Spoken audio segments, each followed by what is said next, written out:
The transgender acceptance has killed feminism. It's dead and buried. There's only one group of people who can save it and restore classic feminism. But that one group is never going to do it. You might want to sit down for this one. This story's going to get a little dark and depressing. I found this story yesterday. New York City had another sporting event for women. Randall's Island Crit Cycling Race. It's a bike race for women. And only women. So there's this one athlete who came out of nowhere and just seems to be winning every race. The cyclist is also astonishingly older than all the other riders at a spry 46 years old. Now, most of the cyclists are aged 24 to 32. Anyone older than 45 knows that things just start to slow down. Training gets a little harder, you're sore for longer, and you just aren't as fast as you used to be. Now, the other team members and the bikers have trained for a long time, sometimes decades, to be this kind of an elite level athlete. But not this new one. She just started riding a few years ago. Kinda picked up a new habit late in life and just happens to be really good at it. In fact, so good that she always wins. No, seriously, wins every single race, every single time, always. Now, this last race was special. When she crossed the finish line first, she did interviews and was a media sensation. She said she felt like a superhero. Well, that's kind of weird. I mean, she didn't save a drowning baby or pull people from a burning car. She just rode a bike kind of fast. But okay, superhero, she said. Now, when an unknown athlete comes from nowhere with very little training and just beats everyone with seemingly little effort compared to everyone else, there has to be a secret. Perhaps a little trick, maybe even cheating. Well, you're correct. There is one secret thing that makes her the best athlete in women's bike racing.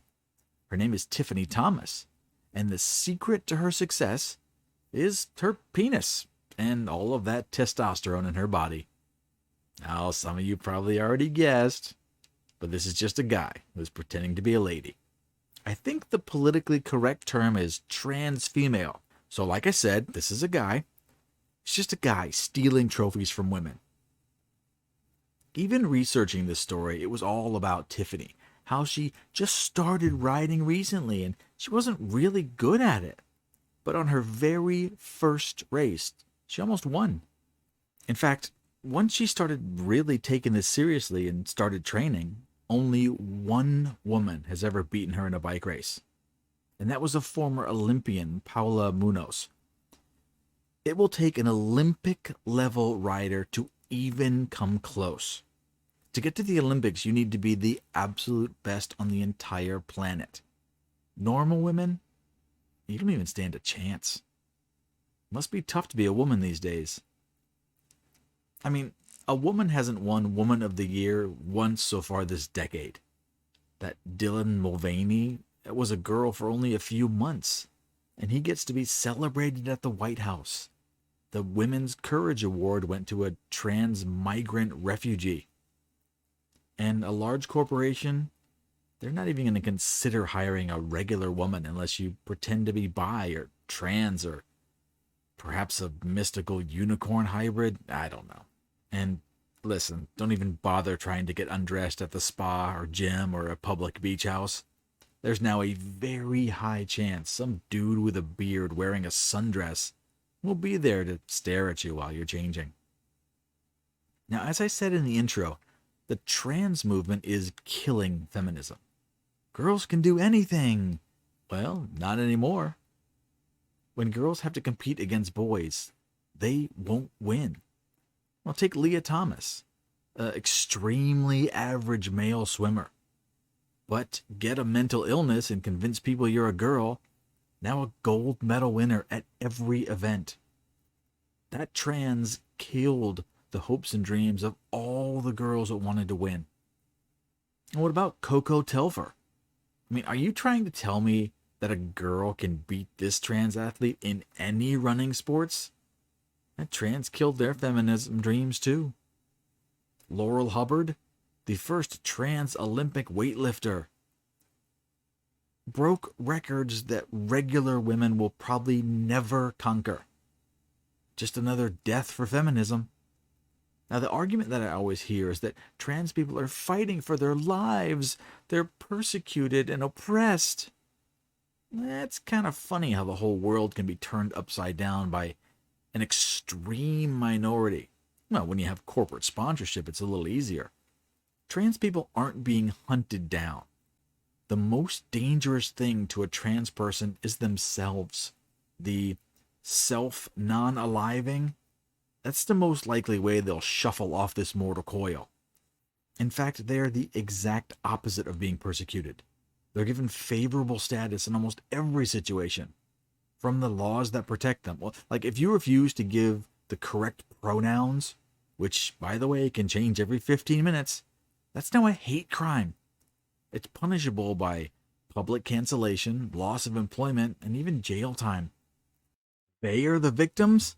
I hardly think so. You want to see a real victim? Hanna Arensman. She was a champion bike racer, elite women's division. Let's just first start off when I say she, I mean an actual woman, a biological woman, born a woman. On her last race, she lost to a man. In fact, she was such a good racer. She was flanked by men on the podium. She placed fourth. But male bike riders were third and fifth. Now, the reason why this will be her last race is because she knows this is completely unfair. And she quit something that she loves, and she had been working towards her entire adult life. That's the victim. The trans movement stole that from her. But they also get preferential treatment in other ways. Now, a perfect example is the skating games in Finland a few months ago. The opening ceremonies were featuring a trans skater. Now, this being in Finland, they could have chosen just about anyone. There are probably hundreds of thousands of great skaters to choose from locally.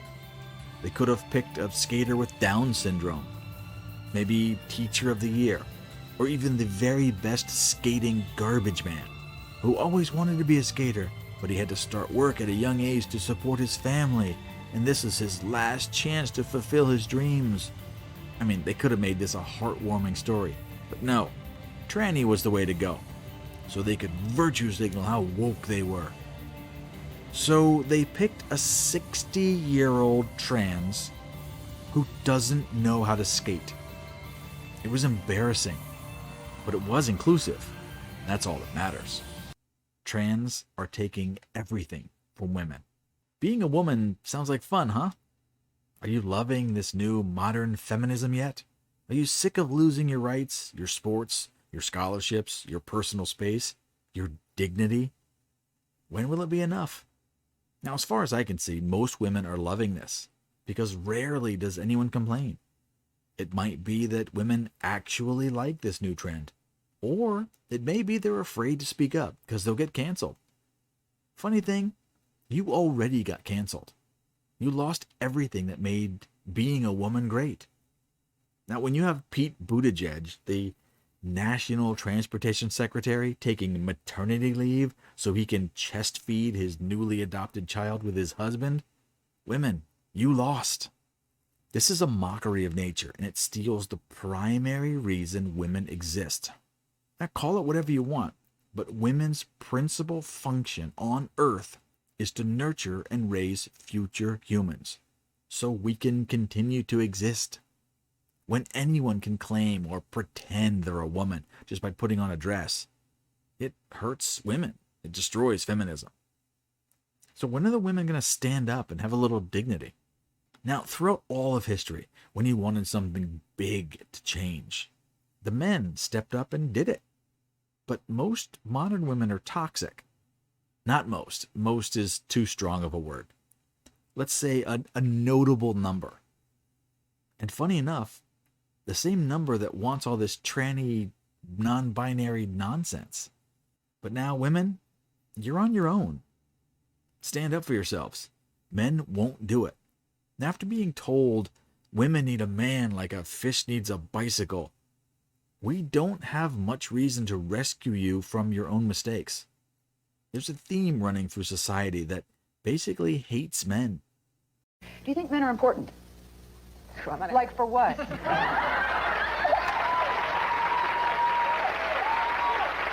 There are now more women in college than men. Women make more money than men. And divorce court always favors women. Talk to you all about a serious injustice in this world, and that is the sexism that comes from men and is forced onto women. Women are raped and murdered, and for this, we need to kill all men. I am sick of being a baby factory. So many men are quietly just leaving the scene. Men aren't mad. We're just done fighting against the nonsense for a group of people that doesn't even want men around. But I'm a feminist. No one's surprised. I do still take crap for it, though. Like, people will be like, "Oh, you're a feminist. Does that mean you hate men?" I'm like, no, I'm a feminist. That means men hate me. It's a little confusing, I know. Such a weird idea, too, that, like, because I'm a feminist, I hate men. It's like, no, like, I'm a feminist who happens to hate men. It's not related at all, you know? So have your trannies. Modern women can go out and be that boss babe, CEO. You can do everything that a man can do. And watch trannies take it all away from you. You're on your own.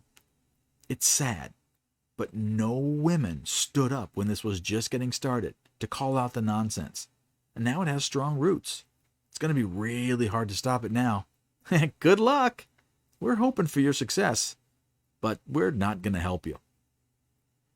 So what do you think? A little too dark? Or does the harsh truth need to be said? Let me know. There's a whole comment section just waiting for you. I got another video coming later, so I'll see you soon.